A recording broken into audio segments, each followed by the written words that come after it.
Unlike most military forces in the Imperium of Man, the arbitrators of the Adeptus Arbites require weapons that are non-lethal, a concept that is strange and out of place in such an oppressive and subjugated empire like the Imperium. This is because the arbitrators act as enforcers of the law but are unable to freely sentence other Imperial citizens to death. Think of arbitrators as a police force that must follow the dictates imperialis, but not the local laws of a planet. This means that arbitrators are exposed to criminal societies where local crimes being committed are of no concern to them, but they must still navigate their way through the native gangs and criminal organizations with as little death as possible. By holding back and avoiding lethal force, the arbitrator avoids suspicion or unwanted attention from other imperial organizations like the Inquisition or a planetary governor. Because once these organizations are involved, the arbitrator's role becomes even harder to accomplish, if not completely stopped altogether. There have been many situations where the true criminal the arbitrator is after is a local lord who has much more power at his disposal than the Arbites, and if he finds out the arbitrator is causing trouble on his turf, the result could end in the death for the enforcer. Similarly, arbitrators stationed on penal worlds or prison stations also require weapons that will not kill a prisoner but are strong enough to keep an entire jail block in check. It needs to be a close combat weapon that is easily wieldable in small cramped corridors but strong enough to take out an abhuman. The answer to all of these scenarios is the shock maul or a power maul. And with that said, I want to welcome you guys back to another 40 Facts about the 40K universe. I am your host, Gersh1, and today we're going to be talking about a special weapon known as a power maul. If you guys are new to the channel, subscribe. We post Warhammer 40K lore videos every single day. If you guys have suggestions for a specific weapon that you guys would like us to talk about, let me know what it is in the comment section below. I'll try to create a video for you guys. If you have questions about anything else, just comment down in the comment section below. If I don't answer, the community is pretty good and they'll give you a good response to whatever question you might have about the universe as a whole. And if you guys enjoy our content, thank our patrons on Patreon. It is because of them that we can do this. Link in the description if you guys want to support us. If not, simply by liking, commenting, and sharing this video, it really does help out. So thank you guys ahead of time. But with all that said, let's get into 40 facts on the power maul. The shock maul, or sometimes referred to as the power maul, is a type of close combat weapon that is used within the Imperium of Man, most notably by the Adeptus Arbites and the Adeptus Astartes. The design of a shock maul is generally non-lethal, assaulting the victim with incapacitating force through electrical shocks released on impact.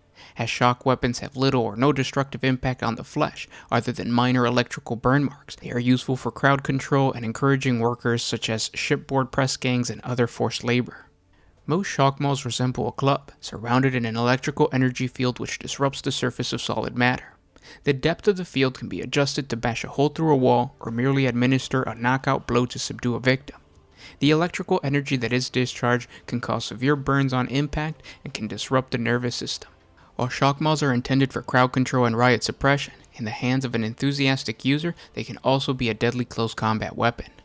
When it comes to the power maul, it's essentially the same weapon, except that it is surrounded by a power field like any other power weapon, which primary purpose is to create molecular disruption that can be lethal in close combat. Unlike the power axe, the maul is also held in one hand, leaving the other hand free for a pistol, a suppression shield, or any other type of weapon. The power maul is most commonly found in the hands of the Adeptus Arbites. They are spread out on countless Imperial worlds, and they enforce local and Imperial law. While rank-and-file arbitrators make do with simple shock mauls, veteran proctors or the feared judges prefer to wield the far more impressive Ultima Pattern power maul. These power mauls are versatile one-handed weapons with two power settings. At its low setting, the maul's head delivers an electric shock powerful enough to stun its target just like a regular shock maul. At the highest setting, however, the energy forms a crackling power field that can sunder steel, armor, and flesh. The Ultima Pattern power maul is as much a symbol of Imperial authority as it is a weapon, and one that is seared in the minds of petty criminals and serious traitors alike. The most common type of power maul is the Agni Pattern power maul, a relatively small and inexpensively manufactured model of the power maul. This weapon is weighted towards the hilt, and as such, it's regarded by some power weapon connoisseurs as somewhat graceless.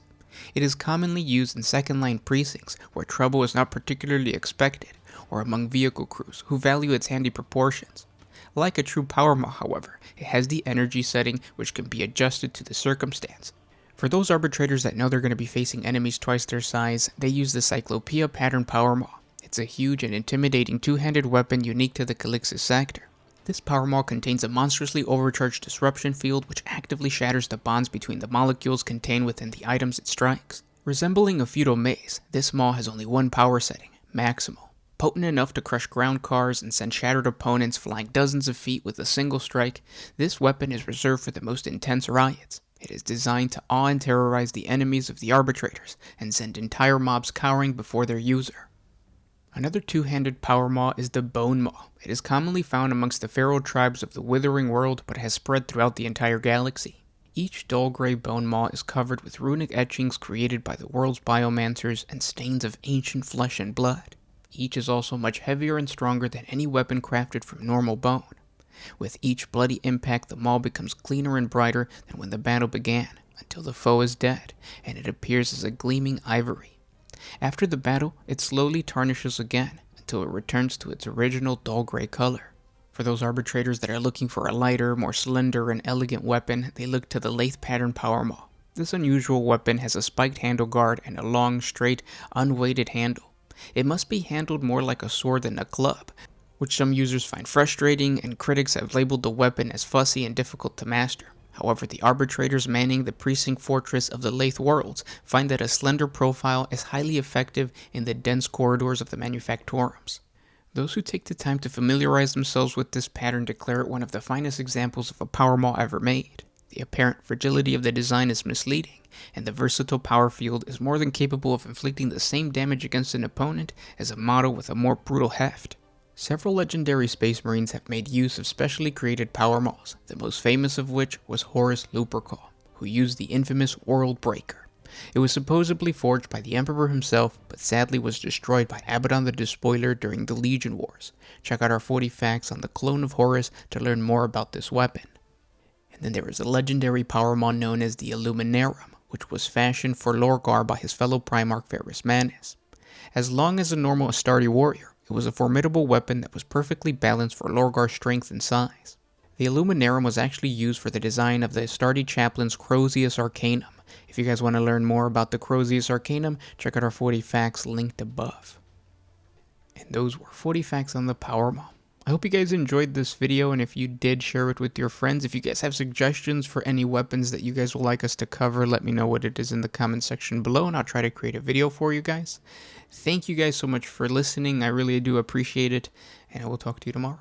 This was Gershwin with One Mind Syndicate, signing out. Oh,